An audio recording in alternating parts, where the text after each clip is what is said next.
The movie begins with Zhao's briefing about an American game show named $64,000 Questions that aired in 1995.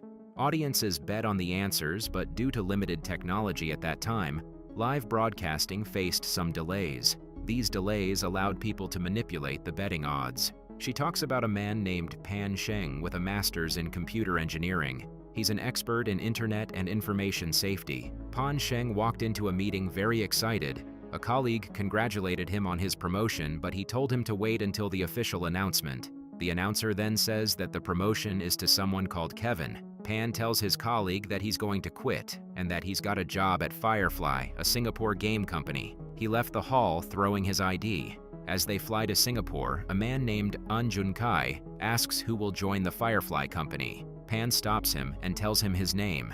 He then continues to tell the passengers about themselves, and when they ask him how he knows about them all, he simply tells them they can read their minds. Junkai shows them pictures of a party he attended and tells them they'll go there after they land. When they reach the city, they were all very excited. Pan calls his mom to tell her about it as the rest of the team goes exploring.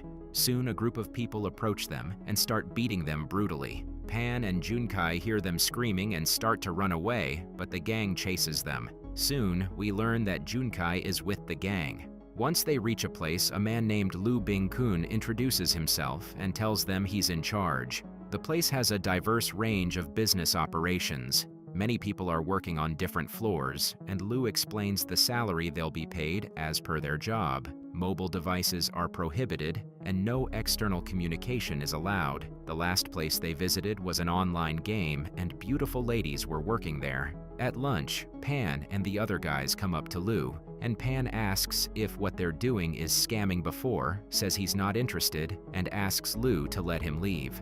Lu tells him to start with customer service and that he'll let him leave if he doesn't fit. At night, they were taken to a place where they'll sleep. Many men were beaten, and some were in cages. Junkai shows up and forces Pan to send a message to his mother saying he's fine. The next day, all the employees gather and chant what Lu tells them before they get to work. Pan asks one of the employees who got beaten last night if he's okay, but he tells him he got to do this for the money and because his wife is pregnant. As they walk to their desk, one of the men walks up to Pan and asks him to do a task, but when Pan says he can't do it, he beats him and pulls on his ear till it bleeds. Lu comes and makes the guy apologize to Pan and asks him politely. Pan went to the toilet and tried to put out a paper through the window, but one of the toilets got broken. Anna, who was inside, comes out and he tells her what they did to him. She tells him that they took her passport too, and she can only get it back if she reaches the sales goal. He asks if she would send out help if he helps her achieve the sales goal. Anna was a model who got fired because of a misunderstanding at work. She got a photo shoot she didn't like, but the man who got her the job forced her to pay him. A woman named Shuang shows up and pays the guy. She then takes Anna to Junkai and tells her about the online games, how it's legal, and that she'd be perfect for it. She took their offer and went to Canaan with other girls. They were introduced to Lu and informed about their new work. Pan takes the paper he prepared and swallows it before Junkai comes looking for him. Gu Tianji and his friends are close to graduating when they find the online games Anna works for. Tianji decided to give it a shot and played all night while learning about the game. The next day, he explains to his friends the probabilities of winning the games. He was invested in the game and he lost all he's put in. He was then offered a loan which he took. He then continuously plays the games and he starts taking up loans and salary advances. He makes people scan the codes and join the games. Tianzi was at his parents' house when two people came asking for money. His parents were shocked. The people took Tianzi to donate blood 3 times a day, and Song Yu tried to help him. He asked her to place a bet for him, and he won. But Song Yu tells him that she didn't place a bet. Tianji goes to see his grandmother, and she tells him that she's prepared some money for him and gives him a card. He stole her bracelet and was very angry with himself for what he did. He decides to keep playing and win to make up for the damage he's done. Song Yu went to the police to file a case on Tianji's online games. The police officer Zhao Dongran tells her that he's not gambling, but the people are scamming him, and that they are using online gambling as bait to analyze his spending habits and bank text messages to assign a loan. The police were doing an investigation, and she told Song Yu to wait for the news.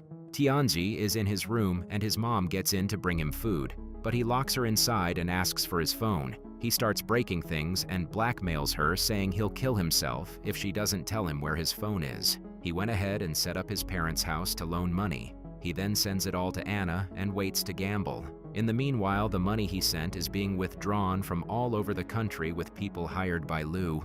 The police tried to stop the transaction, but there was nothing they could do. After sending all his money, Tianji is in the studio waiting for a reply from Anna. His parents are looking for him with Song Yu.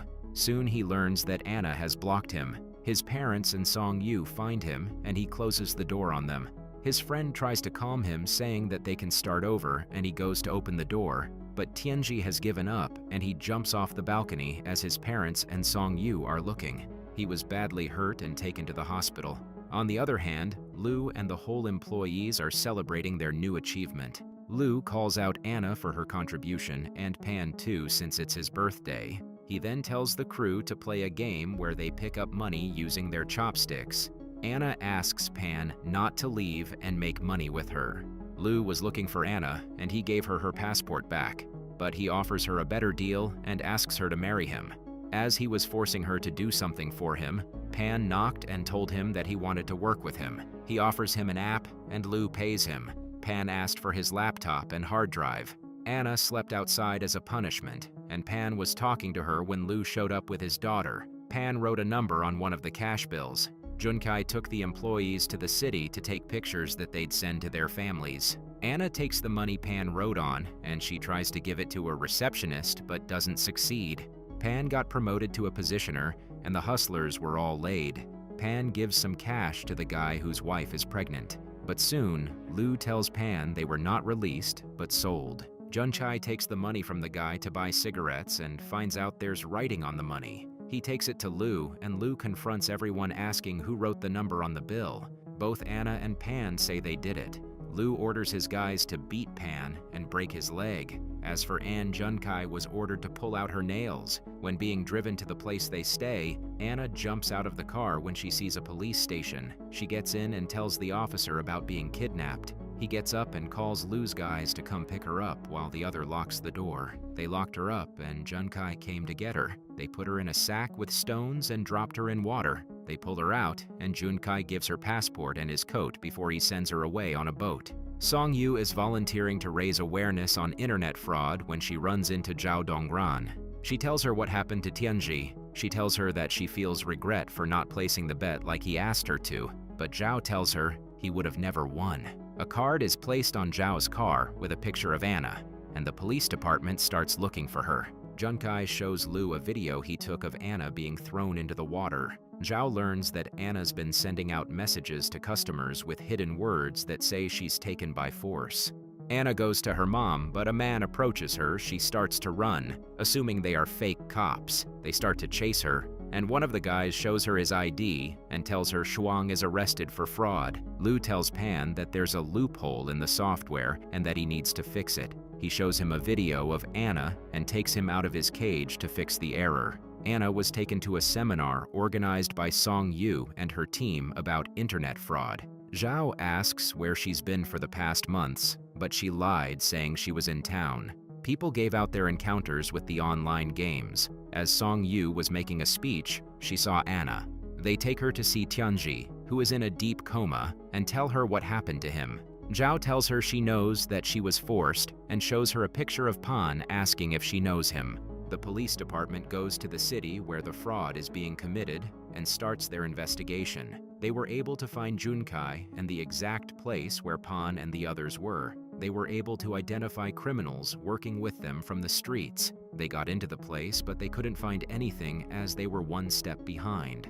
Zhao and her team were driving through the city when a group of people came and broke their windows, setting the car on fire. Soon, a riot breaks out between the civilians and the local police. The president of the Overseas Chinese Business Association came to rescue Zhao and her team. Zhao tells Shi that they need to go back since they're not getting anywhere with the investigation. Pan's old colleague was teaching in class when he remembered a message Pan sent him, which had a hidden message for help. He reports it to Zhao, and they go back to investigate more. To capture Lu and the team, the police need to evacuate the kids in the school, so they sent Pan matches hidden in his meal. When the fire alarm went off, all the children left the school and a fire truck came, but inside were the police. They bring Anna in to use her fingerprints to open the doors. Lu sees that Anna is alive and orders them all to destroy all evidence. He goes to Pan and asks him to give his daughter to her mother before he joins his workers and hides with them. Pan walks in and exposes Lu. He tells the police to bring Lu's phone as he set up software to help them access their scams and the number of people they kidnapped to work for them. Lu throws his phone to him, but Junkai shoots at Zhao when she tries to get it. He was soon shot dead by police, and the people there started running trying to escape. The police took control of the situation and arrested the criminals. Pan gives Zhao the address Lu gave him. He was happy to see Anna alive. The movie ends as Zhao, Song Yu, and Pan finish off their conference by telling their story. Pan is working as a technician advisor at the Anti-Fraud Center under the leadership of Zhao. They invite people to come forward and share stories to warn others and give out any information they have to the police.